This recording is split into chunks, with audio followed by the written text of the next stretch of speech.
Never in my life have I witnessed such a blatant case of simpatry. This guy puts all other simps to shame. He did not hug her, he did not kiss her, he did not do anything with the woman that he was simping for, except put his life on the line. He puts every single other simp that I've ever seen in my life to shame. This guy has the equivalent simpiness of a guy on the internet simping for an e-girl. He has never touched her. He has only conversed with her, and he is willing to put his very own life on the line. This is next level sympatry. I've seen a lot of people try to make this out to be some kind of grandiose Romeo and Juliet story, when in reality, it's just a severe case of sympatry. Yes, I'm talking about Einar and Arnheid. In episode 1, we're introduced to the new character Einar, and he actually has an interesting backstory about how his village was pillaged and his sister and mother were killed right in front of him. And we go on to know this character some more, but in the early episodes, he comes across this female character named Arnheid. And at first sight, Arnheid appears to be some sort of lady or high-ranking official due to her beauty. She doesn't look like a slave woman, which she happens to be.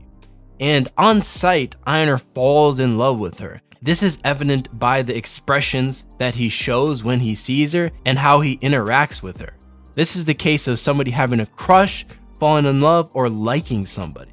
And throughout the season, we see them progressively talk some more until the point where you could say they're friends, but the problem becomes that Einar seems to have a love for Arnheid, right?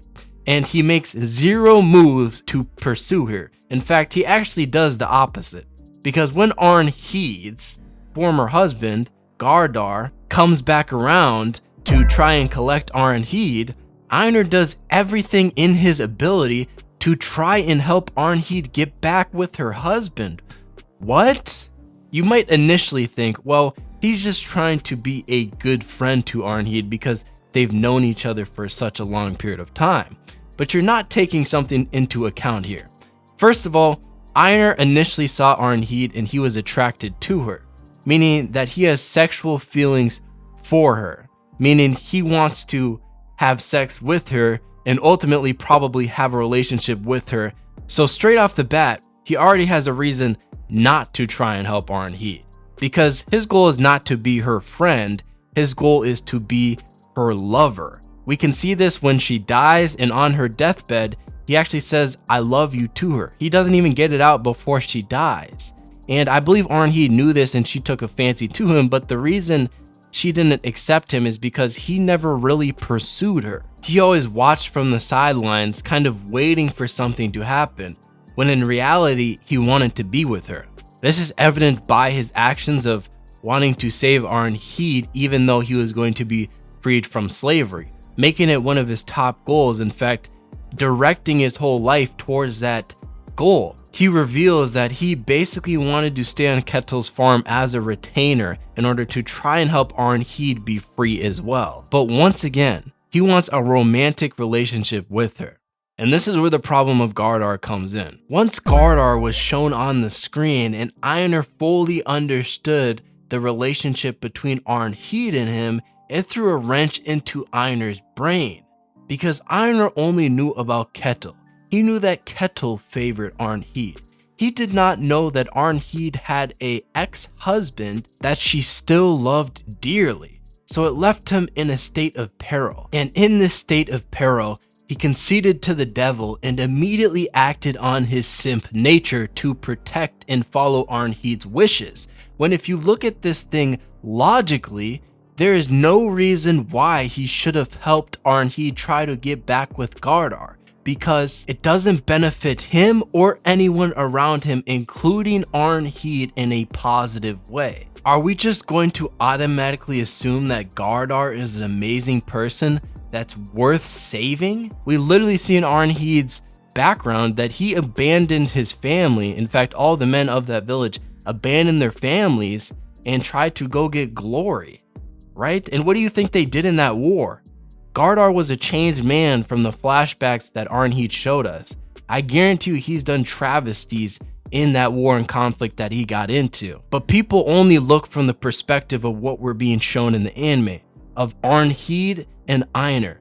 And even if you look from that perspective, it's undeniable that Gardar killed 5 different people and even more. He killed people that didn't need to die. I mean, it's honestly perplexing to me that people praise this new Vinland Saga season and say it was all built up to this point to promote this pacifistic view. But when the series shows Gardar killing multiple people, yeah, we don't care about those people. We only care about Einar simping for Arnheid. I mean, people just write this off as if it never happened, and these people are just all in the right. In fact, this is what mainly killed the new season of Vinland Saga for me.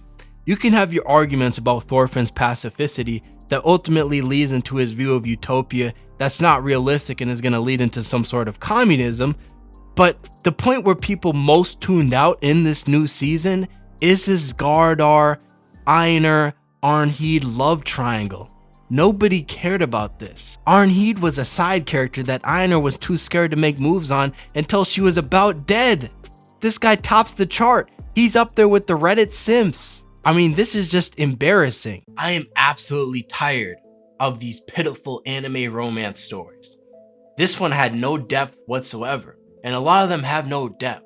Leave it to the real anime romance to tell a good romance, or at least put some effort into telling the story. Okay, because it was predictable from the start what was going to happen. We knew it was going to happen 10 paces before it happened. When Arnheid decided to go save Gardar, she was let into the retainer encampment after Snake was just there and said, "Take this girl home?" And then what do you expect to happen? All of them just go into the bar and decide, yeah, let's let the wife stay with the husband and see what happens. I mean, honestly, people want to say this is a Romeo and Juliet story? This is a child's story. This is absolutely pitiful. This is an embarrassment. The fact I had to sit there for I don't know how many episodes and watch this simpage play out is disrespectful to me. Because Einar made so many dumb decisions that could have all just been solved if he sat down and talked to Arnheid. But I guess he's a slave, and they wanted to portray slaves as stupid, which they succeeded in doing, because we have Thorfinn with his dumb ideals, and we have Einar who is a simp. I mean, seriously, I'm not against a romance story, but if you're gonna do a romance story, at least do it right. An example of this is in Code Geass, Lelouch and Euphemia. Lelouch loved Euphemia, but his Geass accidentally activated at the worst moment and commanded her to kill everyone in the crowd. So he had no choice but to kill her. That is something that's heart-wrenching and touches the audience, not this BS makeshift Romeo and Juliet romance story that can be written up by a teenager within 5 minutes. It was hard to watch this on the screen, and I was tempted to skip some of the episodes. I didn't, to see how it plays out, and unfortunately, it played out too long. But let me know what you think in the comments below, and if you enjoyed the video, make sure to leave a like and subscribe for similar content in the future. I will see you in the next video.